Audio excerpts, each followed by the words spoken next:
নমস্কার বন্ধুরা, আমার সবুজ বিলাস ইউটিউব চ্যানেলে সকল প্রিয় বন্ধুদের জানাই অনেক অনেক শুভেচ্ছা স্বাগত। আশা করি আমার ভিডিওটি যে যেখান থেকে দেখছেন নিশ্চয়ই সকলে ভালো এবং সুস্থ আছেন। বন্ধুরা, আমার থাম্বনেল থেকে বুঝতে পারছেন এটা কি, এটা হচ্ছে পিটুনিয়া গাছ। এই পিটুনিয়া আমাদের তো সবচেয়ে পছন্দের ফুল গাছ, কারণ এই পিটুনিয়া শুধু পিটুনিয়া নয়, গোলাপও তাই। কিন্তু আজকে আমি এই পিটুনিয়া গাছের কি সার দেবো এবং যত্ন কেমন করে করব সেটাই তুলে ধরবো। এটা দেখতে পাচ্ছেন যে কিভাবে আমি বসিয়েছি। এইরকম একটা এরকম গোলাকৃতি এইরকম একটা পাত্র দরকার। বন্ধুরা, ফুলের শখ থাকলে তো হলো না, গাছের যত্ন নেওয়াটাই চাই, নয়তো বেশি দিন টিকবে না এই গাছ, রূপও খোলতাই হবে না। বন্ধুরা, শীতে অনেকে বিভিন্ন ধরনের ফুল গাছ লাগান। বাড়িতে বড় বাগান করা জায়গা না থাকলেও এক চিলতে আপনারা ঝুল বারান্দা বা ছোট্ট ছাদের ছোট্ট টবে এইরকম পিটুনিয়া গাছ আপনারা লাগাতে পারবেন। এর জন্য বলেই দিলাম বন্ধুরা, একটু প্রশস্ত জায়গা দরকার। তাই সাধারণ টবের বদলে আপনারা চালি বা এরকম মুখ চওড়া এইরকম টবে এই গাছ লাগাতে পারেন। আমি লাগিয়েছি এইরকম গ্রো ব্যাগের মধ্যে, এইরকম দেখতে পাচ্ছেন যে কিরকম লাগিয়েছি। আজকে আমি ছোট্ট টবের মধ্যে বসাবো, সেটাই আমি তুলে ধরবো আমি কিভাবে বসাচ্ছি। বন্ধুরা দেখুন, এটা হচ্ছে সিঙ্গেল পিটুনিয়া, আর এইগুলো আমি কিনে এনেছি। এগুলো হচ্ছে ডবল প্যাটার্নের পিটুনিয়া। এইটাই আমি কিভাবে খুব সহজ পদ্ধতিতে আমি দেখাবো কিভাবে আপনারা এইরকম পিটুনিয়া চারাগুলো বাড়ির ছোট্ট টবে লাগাতে পারবেন। বন্ধুরা, তার জন্য আগে থেকে যেটা করতে হবে, আপনারা এই মাটি, আপনারা যে কোনো বেলে দোআঁশ মাটি আপনাদের কাছে যা মাটি থাকবে ভালো করে এইভাবে একটা পলিথিন পেতে ভালো করে শুকিয়ে এরকম করে গুঁড়ো করে নেবেন। তারপর আমি কি নিয়েছি দেখুন বন্ধুরা, তারপর এই যে 1 ভাগ মাটি নিয়েছি, তার সঙ্গে আমি ডবল নেবো কম্পোস্ট সার। আপনারা এখানে গোবর সার ডবল নিতে পারেন বা ভার্মি কম্পোস্ট 1 ভাগ, গোবর সার 1 ভাগ, এরকম করে মিশিয়েও আপনারা নিতে পারেন। কিন্তু মাটির থেকে কম্পোস্টটা আমি এটা বেশি নিয়েছি, আপনারা নেবেন। তারপর এখানে 1 ভাগ নিয়েছি বন্ধুরা কোকোপিট নিয়েছি। তারপর এখানে নিয়েছি বন্ধুরা, এখানে নিমখোল নিয়েছি 1 চামচ নিয়েছি। আর এখানে ছোট ছোট কলার টুকরো নিয়েছি। আপনারা এখানে নিমখোল যদি না থাকে এইরকম নিমের পাতা ছোট ছোট করে কেটে রোদে শুকিয়ে আপনারা দিতে পারেন। আর ফাঙ্গিসাইড হিসাবে আমি এখানে দেখুন বন্ধুরা, এখানে হলুদ গুঁড়োটা দেবো। এইভাবে খুব সহজ পদ্ধতিতে আমি এইরকম পিটুনিয়া চারাগুলো আমি বসাবো। বন্ধুরা, এবার সম্পূর্ণ পদ্ধতিটা আমি কিভাবে এবার এই টবের মধ্যে আমি বসাচ্ছি সেটা আপনারা দেখতে থাকুন। আপনারা বাড়ির ছোট্ট ছাদের মধ্যে বা বারান্দায় এইরকম পিটুনিয়া গাছগুলো বসান। বন্ধুরা, আমি দেখুন এটা ড্রেনেজ সিস্টেমটা আমি আগে থেকে এটা তৈরি করে রেখে দিয়েছি একটা। এবার আমি এটা কিভাবে তৈরি করেছি সেটা দেখাচ্ছি। প্রথমে এই আমাদের বাড়িতে যে কার্ডবোর্ড প্যাকেটগুলো থাকে, এই কার্ডবোর্ড প্যাকেটগুলো ফেলে দেবেন না, এইগুলো টুকরো টুকরো করে এর মধ্যে দিয়ে দেবেন।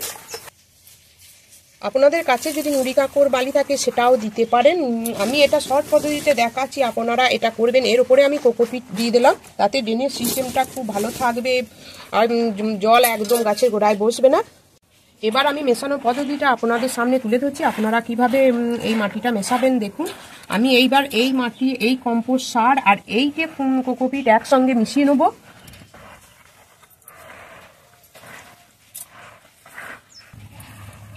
আপনারা এখানে কোকোপিট না দিতেও পারেন, এখানে একটু বালিও দিতে পারেন। কোকোপিট থাকলে দেবেন, না হলে দেওয়ার দরকার নেই। এটা যেহেতু আমার 3টে টবের মাটি তৈরি করা আছে, তাই 1 মুঠো নিমখোল আমি এর মধ্যে দিয়ে দিলাম। তারপর আমি এখানে হলুদ গুঁড়ো দিয়ে দিলাম, পোকামাকড় ছত্রাকের সংক্রমণটা হবে না।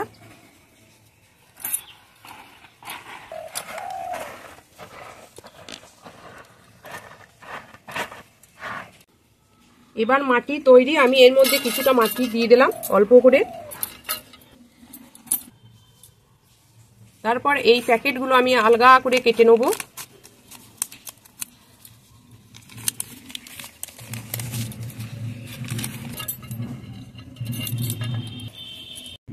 তারপর এই কলার টুকরোগুলো এর মধ্যে দিয়ে দেবো। এটা ফুল আনতেও সাহায্য করবে এবং এটা রুটিন হরমোনেরও কাজ করবে। এটা তাড়াতাড়ি গাছটা বৃদ্ধি হবে।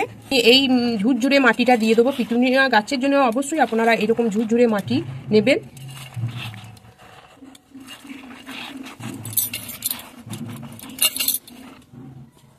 যেহেতু ভিডিওটি অনেকটা বড় হয়ে যাবে, তাই আমি এরপর এই সব টবগুলোতে আমি এই একই পদ্ধতিতে এই গাছগুলো আমি প্রতিস্থাপন করব। এরপর আমি এইটা গাছটাতে জল দেবো। এরপর আপনারা কি করবেন সেটা আমি বলে দিচ্ছি। এইভাবে জলটা আপনারা দিয়ে দেবেন।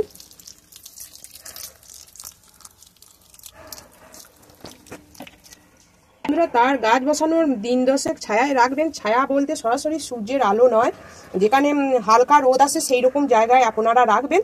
আর জল দিয়ে দেখবেন গাছটা কতটা জল টানছে।